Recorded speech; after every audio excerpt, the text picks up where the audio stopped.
El paso número 3 casi nadie lo hace y es de las cosas más importantes que debemos de pedirle a toda nuestra gente. Aquí es donde está el dinero, aquí es donde hay que ponerle galletita. Nosotros como dueños de empresas no lo podemos ver como un tema contable fiscal, lo tenemos que ver como un tema de negocio.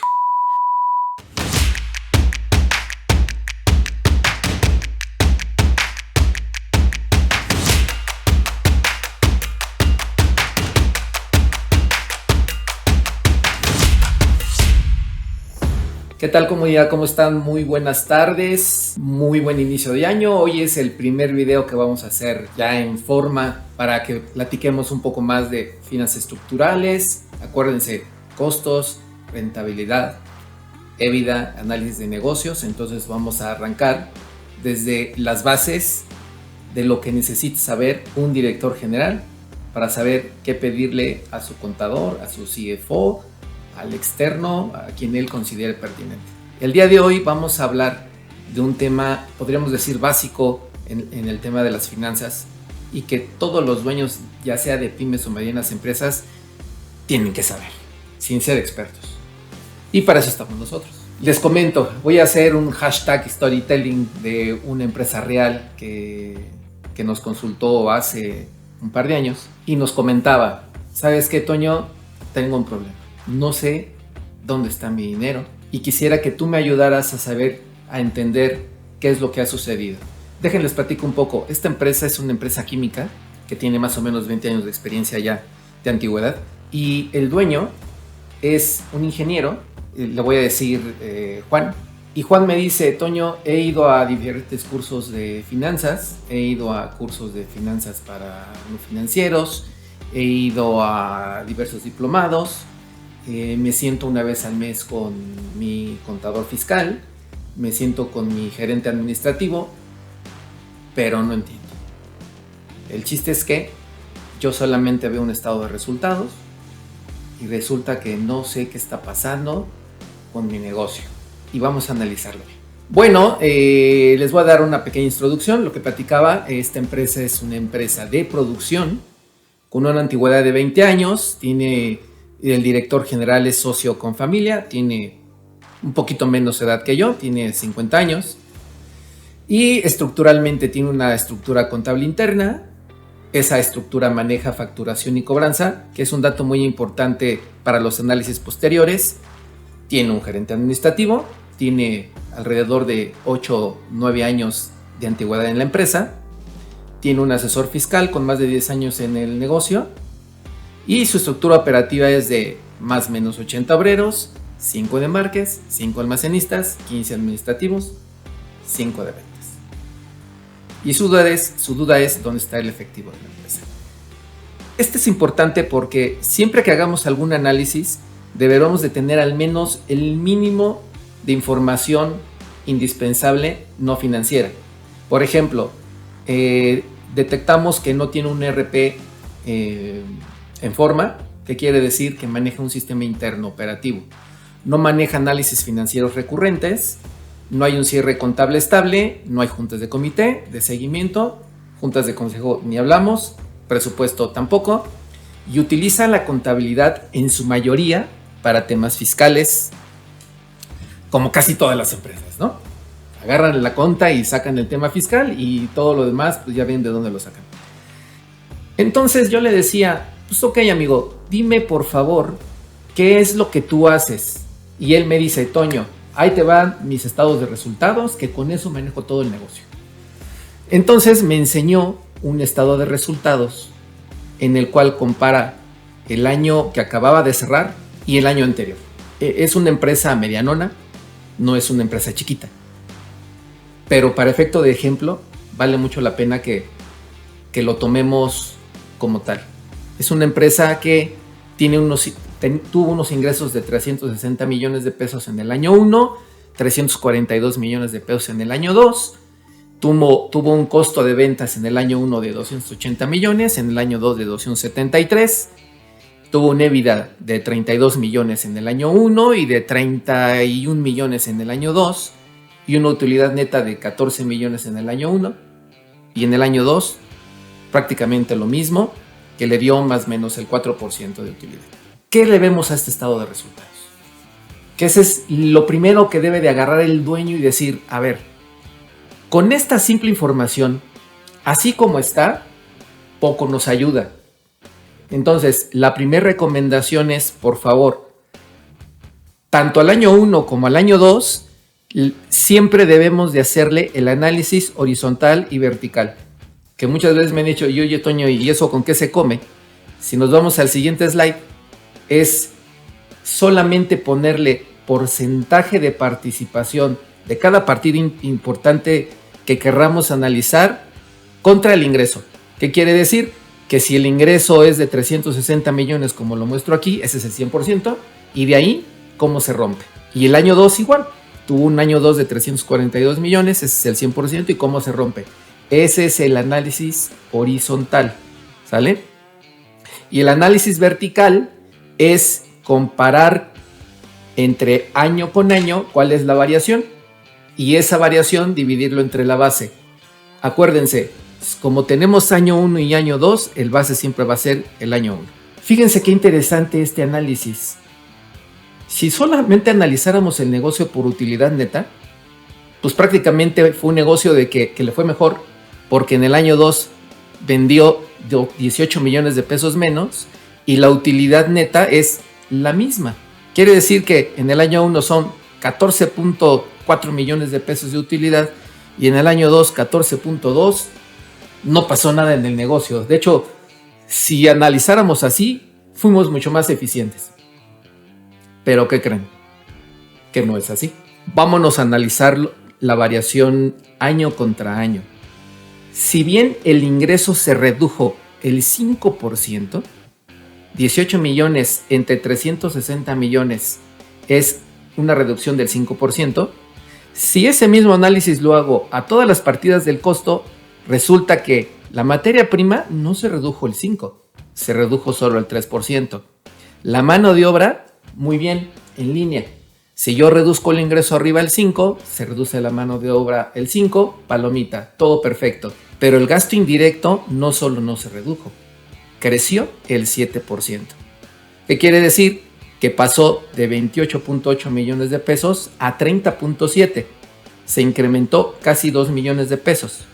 Entonces tú dices, bueno, bonito negocio, porque generó menos ingreso con mayor costo. Por eso es que el costo de ventas pasa del 78% al 80%. Tiene un déficit en el flujo de efectivo solamente del año 2 de más de 7 millones de pesos. Por ahí vamos. Entonces, conclusión número 1, el análisis horizontal y vertical me permite ver de cada una de las partidas año a año dónde está la problemática y de ahí tomar decisiones que después les voy a decir qué fue lo que se hizo. El gasto de administración, si ustedes lo ven, se redujo 9 millones de pesos, no, muy bien, quién sabe qué hicieron, después les digo qué fue lo que pasó. Y el EBITDA, que es utilidad antes de impuestos, depreciaciones y amortizaciones e intereses, tuvo una reducción solamente de 1.6 millones de pesos, que ya vimos de dónde viene la problemática. El costo financiero, esta empresa está apalancada, pasó de 4.6 millones a 3.2, que querrá decir que debió de haber pagado créditos bancarios, por eso es que la tasa de interés, el costo financiero fue menor. Y el impuesto sobre la renta, aquí hay que hacer un acotamiento porque pagó casi lo mismo. Cuando que generó menos ingresos y pagó menos impuesto sobre la renta, ya aquí te genera una duda de decir, no, espérame tantito. El ISR el año pasado, en el año 1 era de 2.3 y ahora ¿por qué de 2.4? ¿Qué querrá decir? Que también tiene un problema en el cálculo de impuestos. Fíjense. Entonces, en conclusión, el análisis horizontal y vertical ya nos dio alarmas. Menor ingreso, mayor mano de obra, mayor gasto indirecto y mayor pago de impuestos. Entonces yo le comenté aquí a mi amigo, le dije, si ya tienes este estado de resultados, pásame el balance general. Y me dijo, ¿qué es eso? Le dije, no, ¿cómo? O sea, El balance general es, pues, cuánto debo, cuánto me deben, cuánto es mi capital, punto, en 3 palabras. Y me dijo, yo no lo reviso, yo solamente reviso el estado de resultados. Me dijo, Toño, ayúdame a armarlo.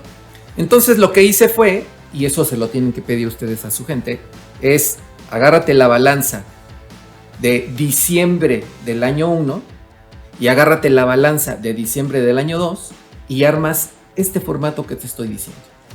Entonces, el balance general, recordemos, no es clase de finanzas. Es mi activo, que está compuesto de bancos, clientes, inventarios y activo fijo. Mi pasivo, que es proveedores, acreedores y créditos bancarios. Y mi capital, que es la resta del activo menos el pasivo. Que quiere decir que es lo que vale mi negocio después de quitarle a lo que me deben, lo que debo. Es donde se ponen ahí los resultados de cada año de negocio o el dinero que tú pusiste. Está así de simples. Pues vamos a revisar qué pasa.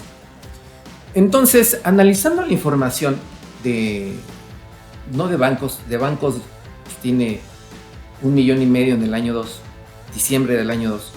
Resulta que en clientes pasó de 90 millones a 99 millones de pesos. Inventarios pasó de 54 millones a 78 millones. Y pasivo con proveedores pasó de 110 millones a 142 millones de pesos. Y créditos bancarios pasó de 39 millones a 27 millones de pesos. Entonces, ¿qué es lo que se recomienda siempre aquí? Es analizar las partidas más importantes que generan flujo de efectivo, porque recordémonos, el análisis es para ver flujo de efectivo, dónde está el dinero. Entonces, las partidas que tienes que revisar con temas de flujo de efectivo son 4 principales: clientes, inventarios, proveedores y créditos bancarios. Ahí es donde realmente está todo el dinero. Entonces, cuando nosotros revisamos los análisis del año 1 y del año 2, lo primero que se tiene que hacer es calcular días cartera, días proveedores y días inventario. Son 3. Días cartera. Acordémonos, el saldo que tengo de clientes es lo que los clientes me deben a mí, y ahí incluye los clientes que están a crédito o que están con abogados o que son intercompañías. No hay falla, no hay más. Y los días de crédito es cuántos días yo tardo en cobrarle al cliente una vez que está facturado. Si revisamos los 90 millones de pesos del año 1, que es la cuenta por cobrar de los clientes, resulta que tiene 90 días de crédito. Días cartera, perdón. Y ustedes dirán, ¿y cómo se saca eso? Pues nada más agarras las ventas que tú tienes del año 1, las divides entre 12 meses y ese es tu promedio de ventas. Después dices, mis clientes, que son 90 millones, dividido entre el promedio de las ventas, me va a dar un factor multiplicado por 30 días y esos son los días que te deben. Si ustedes se dan cuenta, los clientes pasaron de 90 días a 105 días, del año 1 al año 2. Y los inventarios, que son 54 millones de pesos y pasaron a 78, tenían 90 días de rotación de inventarios. ¿Y cómo se calcula ese? Promedio de compras, ¿no?, de materia prima de todo el año, dividido entre 12, y después de ahí agarro el inventario de 54 millones, lo divido entre ese promedio y después lo multiplico por 30. Una suma y una resta. No hay ningún índice raro. Resulta que de inventarios tengo 90 días de inventarios. ¿Qué quiere decir eso? Que tengo 3 meses en el inventario, en el año 1, para poder producir mis ingresos. Entonces tengo 3 meses. Y en el año 2 pasó de 90 a 135 días. Hablando con él, yo le decía, ¿y qué fue lo que pasó, no? Analizándolo, resulta que fue un poco del tema de... es producto importado. Entonces resulta que para poder producir el producto, tenía que comprar con un poco más de antelación, y eso fue el tema que él me dijo. No nos vayamos con la finta. Una cosa es lo que diga el dueño y otra cosa son los análisis que vamos a revisar. Este es un análisis solo de flujo de efectivo, pero cuando nos metemos en las profundidades salen cosas que ni se la van a creer, pero sigamos paso a paso. Entonces resulta que el inventario creció de 90 días a 135 días. Ya, entonces ahí voy entendiendo dónde está el dinero. El dinero está en la empresa, pero está o en cobranza o está en inventarios. ¿Qué quiere decir? Que lo que generó de negocio se lo deben o está en las bodegas. Entonces, ¿cómo se financió? Entonces nos vamos del otro lado del balance. Vamos a revisar proveedores. Proveedores. Agarran ustedes el saldo y sacan los días de proveedores. Oye, Toño, y la misma burra. ¿Cómo calculo los días proveedores? Pues agarras de tu estado de resultados todo aquello que compras, sacas el promedio, lo divides entre 12 y en función a eso divides el saldo de proveedores entre el promedio de tu costo a crédito por 30. Y ustedes dirán, oye, Toño, ¿y qué tomo como proveedores del estado de resultados? ¿Qué pagamos? ¿Pagamos la materia prima? Sí, ese forma parte de tu costo de proveedores. Gastos indirectos, gastos de administración, ya. Sumas esos 3 gastos de todo el año, lo divides entre 12, ya tienes el promedio. Y ahora sí, 110 entre el promedio por 30, eso es todo. Fíjense lo que sucede. Le debía a proveedores 110 millones, que es igual a 136 días. Si yo lo analizo contra el año 2, resulta que pasó de 110 millones a 142 y de 136 días a 186 días.